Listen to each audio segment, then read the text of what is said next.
আলমারির দরজা খুলে ধুলো ধরা একটা শাড়ির বাক্স বের করে। ধীরে ধীরে কাপড়টা তুলে ধরে, চুপচাপ তাকিয়ে থাকে।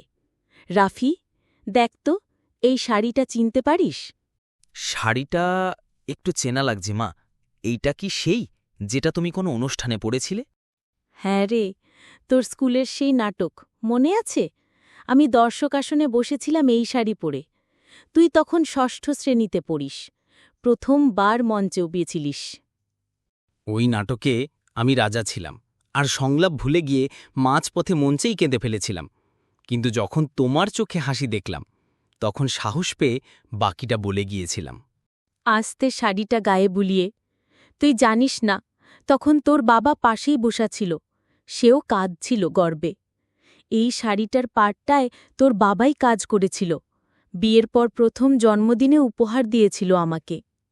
চুপচাপ শাড়িটার পাড়ে হাত বুলিয়ে, এই শাড়িটা তো ইতিহাস মা, শুধু কাপড় নয়, একটা পরিবার গাঁথা আছে এতে।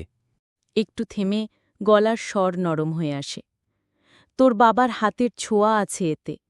আমি বহু বছর এটা পরিনি, কারণ মনে হতো ওর গন্ধটা মুছে যাবে। শান্ত স্বরে, তুমি এই শাড়ি রেখে দিয়েছিলে স্মৃতির খাতায় মা, কিন্তু আজ কেন বের করলে মা? দূরে তাকিয়ে, যেন কারো মুখ মনে করার চেষ্টা করছে। আজ হঠাৎ একা লাগছিল রে, তোকে ছোটবেলায় আদর করার মুহূর্তগুলো মনে পড়ছিল। ভেবেছিলাম যদি একটু ছুঁয়ে দেখি, যদি পুরনো দিনগুলো আবার চোখে ভেসে ওঠে। নীরবে মায়ের পাশে বসে হাতের শাড়িটা তুলে নেয়। এই শাড়ি শুধু